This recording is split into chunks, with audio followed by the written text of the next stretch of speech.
The Lallan Top Show is brought to you by Pagar Khata. Download the app now. मालिक, क्या इस बार भी late होगा पगार? पप्पू का, राजू का, छोटू का, सबके पगार का हिसाब करेगा तेरा मालिक मिनटों में। वो कैसे? पगार खाता के आकर्षक फीचर्स के साथ, क्योंकि स्टाफ खुश रहेगा तभी तो बिजनेस आगे बढ़ेगा। आज ही पगार खाता डाउनलोड करें।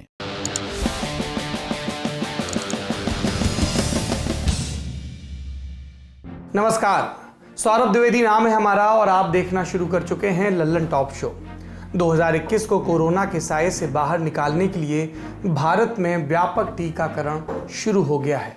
बुजुर्गों और किसी बीमारी के चलते खतरे में माने गए आम लोगों को टीका लग रहा है। आज हमारे देश के प्रधानमंत्री नरेंद्र मोदी ने भी टीका लगवाया। फ्रंटलाइन वर्कर्स के लिए हुए टीकाकरण ने हमें बताया कि टीके में लोगों का भरोसा बनने में वक्त लगेगा। कई सवाल हैं, कई भरम हैं, इसलिए हमने सोचा कि आज के शो में बाकी सब नेतागिरी को किनारे धर के सबसे पहले सबसे जरूरी चीज यानी टीकाकरण से जुड़े हर अहम सवाल का जवाब टटोलने की कोशिश करें। हमारे आपके मन में जो भी संशय हैं, जो भी सवाल हैं, उनके जवाब। इसके अलावा चुनावी दौरों पर क्या बयानबाजी हुई ये भी बताएंगे और रसोई गैस की कीमत इतनी रफ्तार से ऊपर क्यों जा रही है इसकी भी चर्चा करेंगे। पर शो में सबसे पहले दिन का वीडियो।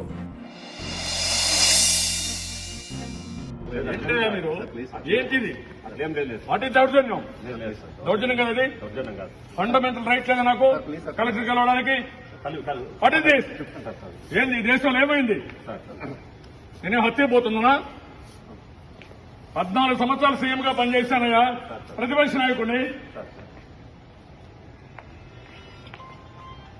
ఏం తమాషాలు ఆడుతున్నారు మీరు నన్ను ఎందుకు డిటైన్ చేసి చెప్పండి నువ్వు పర్మిషన్ లేదు నేను ఎస్పీ దగ్గర పోతాను కాదండి ఎవరన్నా పిలిపించడానికి నన్ను। ये वीडियो 1 मार्च का है। जगह का नाम तिरुपति हवाई अड्डा। पुलिस पर नाराज हो रहे शख्स का नाम चंद्रबाबू नायडू।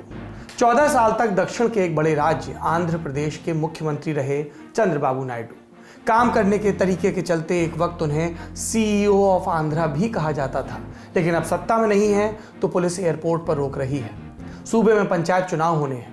नायडू की party Telugu Desam party TDP आरोप लगा रही है कि मुख्यमंत्री YS जगनमोहन रेड्डी की YSR कांग्रेस दबाव की राजनीति कर रही है ताकि टीडीपी वाले पर्चा वापस ले लें। पर्चा भरने वाले तंत्र के निशाने पर हैं तो नायडू तिरुपति जाकर प्रदर्शन करना चाहते थे, लेकिन पुलिस ने कहा कि कोरोना प्रोटोकॉल है, अनुमति नहीं दी जा सकती और साथ में आदर्श आचार संहिता का हवाला भी दे दिया। लेकिन पुलिस को अगर वाकई सिर्फ कोरोना की फिक्र होती तो वो तिरुपति और चित्तूर में टीडीपी के प्रमुख नेताओं को उनके ही घर पर नजरबंद ना करती।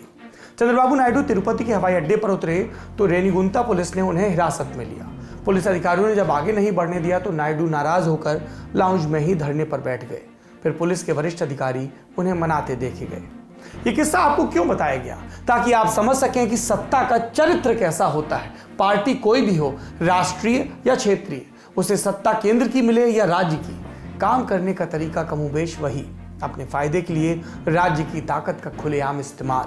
आज जगन के आदेश पर चंद्रबाबू नायडू को हवाई अड्डे से निकलने नहीं दिया गया। एक वक्त वो था जब उन्हें विशाखापट्टनम के हवाई अड्डे पर धरने पर बैठना पड़ा था। जगन को वो साल 2017 का था और तब आंध्र के मुख्यमंत्री हुआ करते थे चंद्रबाबू नायडू। अब चलते हैं दिन की सुर्खियों की तरफ।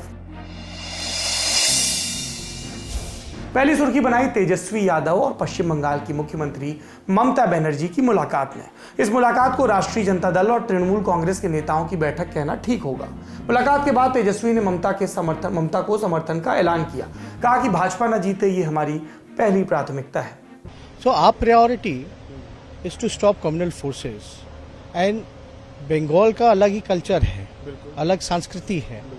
इस संस्कृति को हमको बचाना है और बिहार बंगाल के लोग जो हैं बुद्धिजीवी हैं, सारी चीजों को समझते हैं, they are aware of everything. इस बैठक से पहले ही अटकलें लग रही थी कि तृणमूल और राजद साझेदारी कर सकते हैं।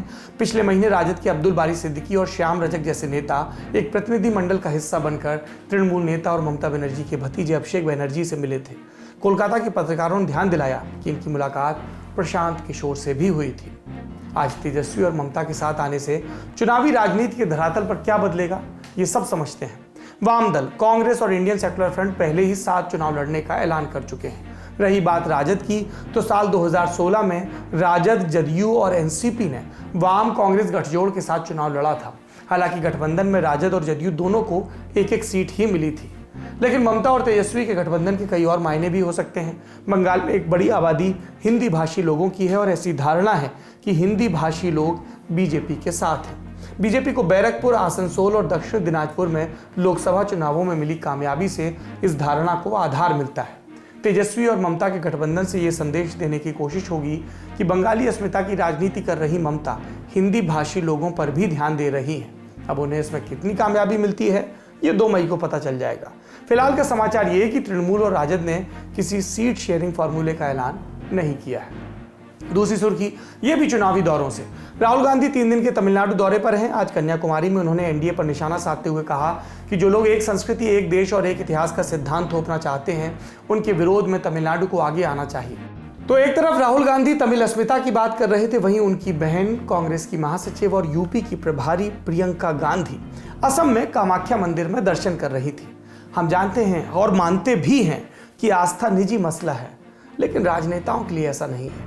चुनाव के समय नेता मंदिर में दिख जाएं तो मायने खोज जाते हैं। प्रियंका गांधी 2 दिन के दौरे पर असम गई हैं। टिप्पणीकारों ने ध्यान दिलाया कि प्रियंका अमूमन यूपी से बाहर नहीं जाती, माने वो सूबा जिसका प्रभार उनके पास है। पार्टी की बिहार इकाई मन महसूस कर रह गई, लेकिन बिहार के विधानसभा चुनाव के वक्त प्रियंका प्रचार के लिए नहीं गई, अब असम में है, यानी बड़े कैनवस पर जाने की तैयारी।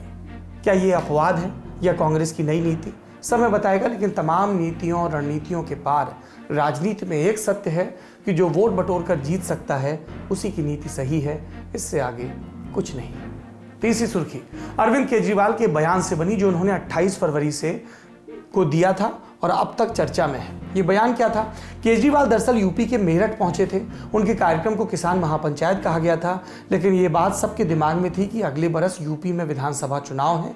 आम आदमी पार्टी पश्चिमी उत्तर प्रदेश में हाथ आजमाना चाहती है और इस रैली किसान महापंचायत की यही प्रासंगिकता है। इसकी इतनी चर्चा ना होती अगर केजरीवाल ने, दिल्ली के मुख्यमंत्री ने एक गंभीर आरोप न लगाया होता कि 26 जनवरी को राजधानी दिल्ली में हुई हिंसा के पीछे भारतीय जनता पार्टी है। ये हमारे किसानों पे झूठे मुकदमे कर रहे हैं। ये लाल किले का पूरा कांड इन्होंने खुद कराया कि नहीं कराया है? सबने मेरे को आके कहा जी, उस दिन उन्होंने जानबूझ के रास्ता दे रहे थे। बोले हमको तो दिल्ली का रास्ता नहीं आता था। वो खड़े थे और कह रहे थे इधर से जाओ, इधर से जाओ, इधर से जाओ। जानबूझ के उधर भेज रहे थे और जिन्होंने झंडे फहराए वो इनके अपने कार्यकर्ता थे। राष्ट्रीय सुरक्षा को बीजेपी अपना टर्फ मानती है, तो कोई भाजपा पर इस विषय में सवाल उठा दे और प्रतिक्रिया ना हो, यह असंभव है। भाजपा ने इस इल्जाम को गंभीरता से लिया और प्रवक्ताओं ने पार्टी का रुख प्रेस के सामने रखा। वाह, केजरीवाल साहब, जब 16 जनवरी को एनआईए नोटिफिकेशन देता है, कुछ लोगों के घर पे नोटिस भेजता है और आम आदमी पार्टी और कांग्रेस कहती जी आप इन पर क्यों कार्रवाई कर रहे हो, क्योंकि इन पे घर पे विदेशों से पैसा आया, आप किसानों को डरा रहे हो। अरे विदेशों से पैसा आया, हम जांच करना चाहते, आप जांच नहीं करने देते। वही लोग जिनके हम जांच करने गए वो पहुंच जाते हैं लाल किले पे, हम उन पर कार्रवाई करते हैं। ये कहते जी बंदे आपके हैं। मैं पूछता हूं, आज दीप सिद्धू अंदर है, वाकई अंदर है, एक भी बख्शा नहीं जाएगा। बनिस्बत केजरीवाल साहब, आप अपनी नीति व नीयत ठीक रखें। जिस तरह आपने कन्हैया कुमार का चालान रोका था, अब आप फिर दोबारा देश के सम्मान को ठेस पहुंचाने वाले लोगों की मदद करने के लिए सड़क पर उतरे हैं। किसकी साजिश थी, सब पर्दाफाश हो चुका। चुनावी बयानों में आरोप प्रत्यारोप लगते हैं, लेकिन केजरीवाल के सामने अब चुनौती है अपनी बात को साबित करने की। वो राजनीति में है, समझते हैं कि नेता की बात हवा हवाई लगे तो नुकसान भी होता है। देखना होगा कि अब मुख्यमंत्री क्या करते हैं। राजनीति के मोर्चे से 2 और सुर्खियां हैं। पहली सुर्खी ये कि प्रशांत किशोर, आईपैक नाम की कंपनी चलाने वाले चुनावी रणनीतिकार जो इन दिनों ममता बनर्जी के सारथी बने हुए हैं, उन्हें पंजाब के मुख्यमंत्री कैप्टन अमरिंदर सिंह ने अपना सलाहकार नियुक्त किया है। इस आशय का उन्होंने ट्वीट किया। उसके बाद से चर्चा शुरू हो गई। हम सब जानते हैं कि 2017 के चुनाव में कैप्टन अमरिंदर और कांग्रेस की पंजाब में रणनीति प्रशांत किशोर ने ही तय की थी। विपक्ष इस पर हमलावर भी हो रहा है। आम आदमी पार्टी के भगवंत मान ने इस नियुक्ति पर तंज कसा कि अब बाहरी व्यक्तियों को बुला रहे हैं जो 2017 के चुनाव में तमाम बातें कर चुके हैं। दूसरी सुर्खी दिल्ली से जुड़ी है। यहाँ के सीलमपुर इलाके से आम आदमी पार्टी के विधायक हैं अब्दुल रहमान। उन पर छेड़खानी का एक मुकदमा दर्ज हुआ है। हम जानते हैं कि बीते दिन एमसीडी के बाई इलेक्शन हुए थे। वहीं पर कहा जा रहा है कि महिला और विधायक के बीच बहस हुई और उसके बाद ये मामला सामने आया। पुलिस मामले की जांच कर रही है। ये थी सुर्खियां। अब बढ़ते हैं बड़ी खबर की तरफ। आज देश में दूसरे चरण के कोरोना टीकाकरण अभियान की शुरुआत हुई। पहले चरण में हम जानते हैं कि फ्रंट लाइन वर्कर्स को, डॉक्टर, नर्सेज, पुलिस वाले, इन सबको टीका लगाया गया था। 1 मार्च से दूसरा चरण शुरू हुआ। जनता का चरण इसे कह सकते हैं। पहले वाले भी जनता थे, लेकिन इसमें वर्गीकरण बदल गया। इस दूसरे चरण के अभियान की शुरुआत अब मान लीजिए जैसे खुद प्रधानमंत्री नरेंद्र मोदी ने टीका लगवाकर की हो। प्रधानमंत्री ने नई दिल्ली स्थित एम्स में भारत बायोटेक के कोवैक्सीन की पहली डोज ली। वैक्सीन लेने की जानकारी ट्विटर पर शेयर करते हुए प्रधानमंत्री ने कहा कि मैंने एम्स में वैक्सीन की पहली डोज ली। इतने कम समय में डॉक्टरों और वैज्ञानिकों ने कोरोना के खिलाफ जंग लड़ने के लिए वैक्सीन बनाई है। ये सराहनीय है। मैं उन सभी लोगों से अपील करता हूं जो वैक्सीन लेने के योग्य हैं, वैक्सीन की डोज जरूर लें। हम साथ मिलकर भारत को कोरोना मुक्त बनाएंगे। प्रधानमंत्री के बाद बिहार के मुख्यमंत्री नीतीश कुमार, ओडिशा के मुख्यमंत्री नवीन पटनायक, राजस्थान के राज्यपाल कलराज मिश्र, केंद्रीय मंत्री जितेंद्र सिंह, उपराष्ट्रपति वेंकैया नायडू, पूर्व केंद्रीय मंत्री शरद पवार और कई नेताओं की कोरोना का टीका लगवाते हुए तस्वीरें और वीडियो सामने आए। सुप्रीम कोर्ट के जजों को भी कल से टीका लगाया जाएगा। केंद्रीय स्वास्थ्य मंत्री डॉक्टर हर्षवर्धन ने कहा कि मैं कल टीका लगवाऊंगा। साथ में उन्होंने मंत्रियों और सांसदों से अपील भी की कि जो लोग पैसे देकर टीका लगवा सकते हैं वे टीका लगवा लें, ताकि मुफ्त टीके का लाभ जरूरतमंद लोग उठा सकें। देखिए, ऐसा कोई रूल नहीं है, लेकिन ये एक आदर्श बात है। और अगर जो लोग अफोर्ड कर सकते हैं, वो चाहे कोई सांसद हो, चाहे कोई मिनिस्टर हो, चाहे कोई भी हो, अगर वो पैसा देके, हालांकि पैसा भी बहुत नॉमिनल सरकार ने कैपिंग करके रखा है, वो लगवाते हैं, तो ये स्वागत योग्य है। इसमें कोई किसी को आपत्ति नहीं होनी चाहिए। भारत बायोटेक की कोवैक्सीन को लेकर काफी सवाल खड़े हो रहे थे। इसके तीसरे फेज के ट्रायल, डेटा और इसके बाद सरकार से इमरजेंसी इस्तेमाल की मंजूरी मिलने की प्रक्रिया पर भी प्रश्न उठाए गए थे। इतना ही नहीं, भारत बायोटेक और सीरम इंस्टीट्यूट के बीच वैक्सीन को लेकर विवाद भी हुआ था।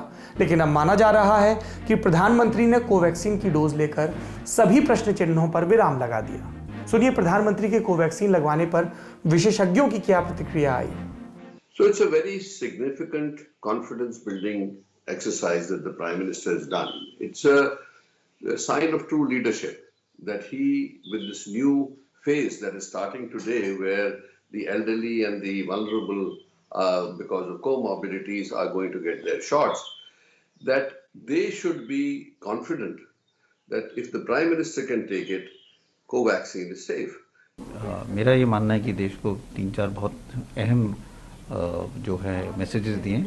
पहली चीज़ तो यही कि उन्होंने आगे आके जब उनकी बारी आई तो वैक्सीन लगाया, अपनी बारी का वेट किया, लेकिन जैसे बारी आई सबसे पहले वो आगे आए और उन्होंने देश में कुछ सब लोगों को ये दिखाया कि हम आगे आके वैक्सीन लगाएं। उन्होंने भारत बायोटेक की जो वैक्सीन है वो लगाई और इससे ये संदेश दिया कि दोनों वैक्सीन जो हैं वो सेफ़ हैं, हमें आगे आके लगानी चाहिए। जो बीच में लोगों में शंका हो रही थी एक वैक्सीन या दूसरी वैक्सीन को लेके, वो मेरे मानना है कि अब ख़त्म होनी चाहिए। जो वैक्सीन अवेलेबल है, जहाँ पे जो आपको मिल रही हैं आप वो लगाएं और वो दोनों सेफ़ हैं और दोनों आपको सुरक्षित करेंगे। तो ये एक बहुत ज़रूरी अच्छा मैसेज उन्होंने दिया। तीसरा, उन्होंने सुबह सुबह जल्दी आए, उन्होंने ये चाहते थे कि पेशेंट ना डिस्टर्ब हों और हॉस्पिटल के कार्य में कोई बाधा ना पड़े सिक्योरिटी के कारण और जो तामझाम होता है। तो ये भी उन्होंने बहुत ध्यान रखा कि हॉस्पिटल के जो फंक्शन है उसमें कोई इफेक्ट ना पड़े। देखिए, ये तो हो गई प्रधानमंत्री और दूसरे नेताओं के टीका लगवाने की और भ्रम के निराकरण की बात। लेकिन हमारे और आपके मन में खूब सवाल होंगे। क्या 28 दिन बाद दूसरा टीका लगवाना भूल जाऊं तो क्या होगा? पैसे देकर लगवाऊं या सरकारी में जाऊं, कहां पर लगवा सकता हूं, कहां टीका लग रहा है, क्या मैं तय कर सकता हूं कि मुझे सीरम इंस्टीट्यूट वाला टीका चाहिए या भारत बायोटेक वाला। ऐसे कई प्रश्न हैं और सबसे बुनियादी प्रश्न जो है और जो एक तथ्य है, सूचना है, वो ये कि फिलहाल टीका किसको लगेगा। हम जानते हैं कि 60 साल से ज़्यादा की जिनकी उम्र है या फिर 45 से ज़्यादा की उम्र है और गंभीर बीमारियां हैं, डायबिटीज़ या और दूसरी तरह की बीमारियां, तो हम इस टीके के लिए फिलहाल योग्य हैं। ये गंभीर बीमारियां कौन सी हैं? कुल 20 हैं जिनकी सरकार ने लिस्ट जारी की है। अब सवाल है कि रजिस्ट्रेशन कैसे होगा। वैक्सीन के लिए रजिस्ट्रेशन ऑनलाइन और ऑफलाइन दोनों तरीके से किया जा सकता है। अगर ऑनलाइन करना है तो कोविन पोर्टल पर cowin.gov.in या फिर आरोग्य सेतु ऐप के जरिए रजिस्ट्रेशन करवाया जा सकता है। एक चीज पर ध्यान दीजिए कि कोविन ऐप पर वैक्सीन के लिए कोई रजिस्ट्रेशन नहीं हो रहा है। प्ले स्टोर पर जो कोविन ऐप मौजूद हैं वो एडमिनिस्ट्रेटर्स के लिए हैं, आपके लिए, आम लोगों के लिए नहीं है। अब उनकी बात करते हैं जो लोग इंटरनेट का इस्तेमाल नहीं करते या ज़्यादा नहीं करते, सहज नहीं है। ऐसे में वो ऑफलाइन रजिस्ट्रेशन कैसे करवाएं? इसके लिए ऑन साइट वैक्सीनेशन सेंटर पर रजिस्ट्रेशन की प्रक्रिया है। मतलब मान लीजिए कि आप एक छोटे शहर में रहते हैं यूपी के, जिसका नाम है उरई। आपको पता चला कि शुरू हो गया, आप पहुंच गए उरई के जिला अस्पताल। अब आपके पास स्मार्टफोन नहीं है या आप उसको लेकर उतने सहज नहीं है। ऐसे में जिला अस्पताल में जो आपका वैक्सीनेशन सेंटर बना होगा वहां पर बाहर आपका रजिस्ट्रेशन का प्रोसेस हो सकता है। पूरे देश में जितने भी उरई जैसे कस्बे हैं, गांव हैं, जहां पर हेल्थ सेंटर हैं और वैक्सीनेशन के केंद्र बने हैं, वहां पर यही प्रक्रिया होगी। तो एक ऑनलाइन है आरोग्य सेतु ऐप या जो दूसरी सरकारी वेबसाइट है वहां पर, या फिर ऑफलाइन ये। लेकिन दूसरी चीज़ कि आप जब यहाँ पर जाएं रजिस्ट्रेशन के लिए, या तो ऑनलाइन या ऑफलाइन, तो आपको अपनी पहचान साबित करनी होगी। वोटर आईडी कार्ड जैसा कोई दूसरा फोटो आई कार्ड भी लेकर ज़रूर जाएं। रजिस्ट्रेशन के अलावा वैक्सीनेशन के दौरान भी आपको अपना ऑफिशियल आईडी कार्ड दिखाना होगा। जो लोग गंभीर बीमारी से ग्रस्त हैं, 45 से 59 साल के बीच के, उन्हें मान्यता प्राप्त डॉक्टर से बीमारी का सर्टिफिकेट लाना ज़रूरी होगा। आपने जान लिया कि टीका किसे लगेगा, ये भी जान लिया कि रजिस्ट्रेशन का प्रोसेस क्या है। अब बात रोकड़े की करते हैं, फ्री लगेगा या पैसा लगेगा। फ्री और पैसे का जवाब बड़ा सीधा है। अगर आप सरकारी अस्पताल में वैक्सीन के लिए जा रहे हैं तो ये फ्री ऑफ कॉस्ट है। अगर आप किसी प्राइवेट हॉस्पिटल में जा रहे हैं जहां पर कोविड का टीकाकरण हो रहा है तो आपको वैक्सीन की एक डोज के लिए 250 रुपये देने होंगे। दूसरे चरण में उम्मीद है कि करीब 27 करोड़ लोगों को प्राइवेट और सरकारी मिलाकर टीका लगाया जाएगा। बिहार की नीतीश सरकार का भी एक अपडेट है, क्योंकि वहां चुनाव से पहले कहा गया था कि सभी को फ्री दिया जाएगा। तो बिहार में जो प्राइवेट हैं और जो सरकारी हैं, सब जगह वैक्सीन फ्री में देने की व्यवस्था की जा रही है। अगला सवाल, वैक्सीन लगवाने के बाद अगर बुखार आ गया या दर्द हो गया तो क्या करें? एम्स के निदेशक डॉक्टर रणदीप गुलेरिया ने इस बारे में बताया कि बहुत कम लोगों में साइड इफेक्ट के मामले आ रहे हैं। अगर 1-2 दिन के लिए बुखार आता है या फिर जहां टीका लगा है वहां दर्द होता है तो घबराइए मत, कोई दिक्कत नहीं है। ज़्यादा दिक्कत लगे तो डॉक्टर से सलाह ले लीजिए। अगला सवाल, अगर हम वैक्सीन की एक ही डोज लगवाएं, दोनों न लगवाएं तो? दैनिक भास्कर अखबार से बात करते हुए आईसीएमआर के पूर्व वैज्ञानिक डॉक्टर रमन गंगाखेडकर ने कहा कि अगर आपने वैक्सीन की एक डोज लगवाई और दूसरी नहीं तो पहली डोज बेकार हो जाएगी। डॉक्टर गंगाखेडकर ने बताया कि वैक्सीन की दूसरी डोज लेने के बाद भी 12 से 14 दिन लगते हैं प्रतिरोधक क्षमता विकसित होने में। आपने ऐसी खबरें सुनी होंगी कि टीका लगवाने के बाद भी कोविड हो गया। वो इसलिए क्योंकि प्रतिरोधक क्षमता विकसित होने के लिए भी समय चाहिए। यानी दूसरी डोज के बाद और कुल प्रोसेस को देखें तो 51 दिन के बाद इम्यूनिटी पूरी तरह से विकसित होती है। अगर आपने पहली डोज के बाद दूसरी डोज नहीं ली या लगवाने में देर कर दी तो संक्रमण का खतरा पहले की तरह हो जाएगा। अगले सवाल की तरफ बढ़ते हैं। मान लिया कि दूसरी वैक्सीन छूट गई, जानबूझकर छोड़ दी या ध्यान नहीं दिया तो क्या करें? वैज्ञानिकों का कहना है कि अगर दूसरी डोज की जो समय सीमा है उससे 1 हफ्ता ज़्यादा हो गया तो दिक्कत नहीं है, लगवा लीजिए। टीका लगवाने के लिए 4 से 6 हफ्ते का मोटा माटी विंडो दिया गया है। 7 चौके 28, इसलिए 28 दिन का है। पर आप अगर 6 हफ्ते में भी लगवाते हैं तो कोई दिक्कत नहीं है, उससे ज़्यादा डिले मत करिए। फिर सवाल आता है कि क्या एक जगह वैक्सीन की पहली डोज और दूसरी जगह दूसरी डोज ले सकते हैं? कि पहली डोज तो हमने ले ली उरई में और फिर हम चले आए दिल्ली, कि अब हम दूसरी डोज यहाँ लगवाएंगे। ऐसा नहीं हो पाएगा। जब आप वैक्सीन की पहली डोज लगवाने के लिए अपना रजिस्ट्रेशन करवाएंगे तभी आप दूसरी डोज के लिए भी उसी सेंटर पर रजिस्टर हो जाएंगे, जहां पर पहला टीका वहीं पर दूसरा टीका। अभी तक सरकार ने कोई ऐसी गाइडलाइन तय नहीं की है कि कोई व्यक्ति दूसरी जगह या दूसरे राज्य में टीका लगवा सकता हो। अगला सवाल, क्या पहली और दूसरी डोज में बदल सकते हैं वैक्सीन का ब्रांड की इस बार तो हमने कोविशील्ड लगवा ली, अब कोवैक्सीन ट्राई करेंगे? नहीं बदल सकते। आपने कोरोना से बचने के लिए जो भी टीका चुना है, चाहे कोवैक्सीन हो या कोविशील्ड, वैक्सीन की दूसरी डोज भी उसी की लगवानी होगी, कोई बदलाव नहीं चलेगा। अगले सवाल की तरफ बढ़ते हैं, क्या वैक्सीन के बाद भी मास्क लगाना जरूरी है? बिल्कुल जरूरी है। प्रधानमंत्री ने आज टीका लगवाया तो फोटो वायरल हुई, साथ में सवाल भी कि क्या टीका लगवाने के बाद मास्क लगाना जरूरी है, क्योंकि टीका लगवाते समय वो मुस्कुराते नजर आ रहे थे और मास्क नहीं था। लेकिन ICMR यानी Indian council for medical research के मुताबिक कोरोना की वैक्सीन लगने के बाद भी आपको मास्क लगाना होगा। लखनऊ के किंग जॉर्ज मेडिकल कॉलेज में आयोजित एक सेमिनार में ICMR के प्रमुख बलराम भार्गव ने कहा था कि बस वैक्सीन से कोरोना खत्म नहीं होगा, मास्क भी फिलहाल जरूरी है। डॉक्टर बताते हैं कि वैक्सीन के बाद भी इम्यूनिटी बनने के लिए थोड़ा वक्त चाहिए, करीब 2 हफ्ते का समय, इसलिए 2 गज की दूरी, मास्क है जरूरी। I loved it when I said it, क्योंकि रात दिन इश्तिहारों में और सब जगह हम ये सुनते रहते हैं। अब ये हमारे मुहावरों का हिस्सा बन गया, 2 गज दूरी, मास्क है ज़रूरी। मैं आकाशवाणी पे समाचार सुनता हूँ तो वहाँ भी सबसे पहले यही बोला जाता है, 2 गज दूरी, मास्क की ज़रूरी। पर आपने मेरी बात सुन ली। उसके बाद एक और जानकारी जो सवाल की शक्ल में नहीं, सूचना की शक्ल में है। कई लोगों को ऐसा लगता है कि हम फलानी वैक्सीन लगवाएंगे, ढिकानी नहीं लगवाएंगे, तो पहले से कैसे पता चले? ये आपको सेंटर पर ही जाकर पता लगेगा कि उस सेंटर पर कौन सी वैक्सीन लगाई जा रही है। अगर आप चाहते हैं कि आपको वो नहीं दूसरी वाली वैक्सीन चाहिए तो फिर आप दूसरे सेंटर पर जाइए। अब हम दूसरी खबर पर जाते हैं। बात करते हैं गैस सिलेंडर के बढ़ते दामों की। 1 मार्च को LPG सिलेंडर के दाम फिर बढ़ गए। 14.2 किलो का बिना सब्सिडी वाला सिलेंडर 25 रुपये और महंगा हो गया। दिल्ली में बिना सब्सिडी वाला LPG सिलेंडर अब 819 रुपये का मिलेगा, पहले 794 का था। इस साल के शुरुआती महीनों में रसोई गैस के सिलेंडर 175 रुपये तक महंगा हो चुका है, क्योंकि 1 जनवरी को घरेलू गैस में 50 रुपये की बढ़ोतरी हुई थी। फिर फरवरी में LPG सिलेंडर के दाम 3 बार बढ़े थे, 4 फरवरी को 25 रुपये, 15 फरवरी को 50 और 25 फरवरी को एक बार फिर 25 रुपये की बढ़ोतरी, और आज 1 मार्च को 25 रुपया और बढ़ गया। अब 19 किलोग्राम वाले कमर्शियल गैस सिलेंडर की बात करें तो उसमें भी 90 रुपये 50 पैसे की बढ़ोतरी हुई है। दिल्ली में सिलेंडर की कीमत 1614 रुपये हो गई है। सरकार का तर्क क्या है हमारे गैस सिलेंडर के महंगे होने के पीछे? ये धर्मेंद्र प्रधान कुछ दिन पहले वाराणसी में बता चुके हैं। ये बयान अब लूप पर सुना जा रहा है। तो क्या वाकई यही कारण है कि LPG की कीमत बढ़ रही है? जानेंगे, लेकिन उससे पहले जान लें कि LPG की कीमत तय कैसे होती है। LPG का फुल फॉर्म क्या है? Liquefied petroleum gas. जब कच्चे तेल से डीजल और पेट्रोल बनते हैं तब कारखाने में कई ज्वलनशील गैसें भी बनती हैं। इन्हें इकट्ठा कर लिया जाता है, फिर धरती के भीतर भी प्राकृतिक गैस मिलती है। इन दोनों से हमें मिलते हैं प्रोपेन, बुटेन और पेंटेन नाम के गैस। इन्हीं को मिलाकर LPG बनता है। दर्शक ध्यान दें, प्राकृतिक गैस और LPG में फर्क होता है। प्राकृतिक गैस जैसा नाम से जाहिर है प्रकृति में मिलती है। LPG को आपको कारखाने में बनाना पड़ता है। अब ये समझने वाली बात है कि ऐसे ज़्यादातर कारखाने वही हैं जहां कच्चे तेल का उत्पादन होता है। मिसाल के लिए मध्य पूर्व। भारत में LPG की कीमत IPP यानी इंपोर्ट पैरिटी प्राइस के आधार पर तय की जाती है। IPP को अंतर्राष्ट्रीय बाजार में LPG की कीमतों के आधार पर निर्धारित किया जाता है। IPP सऊदी अरामको के LPG मूल्य पर आधारित होता है।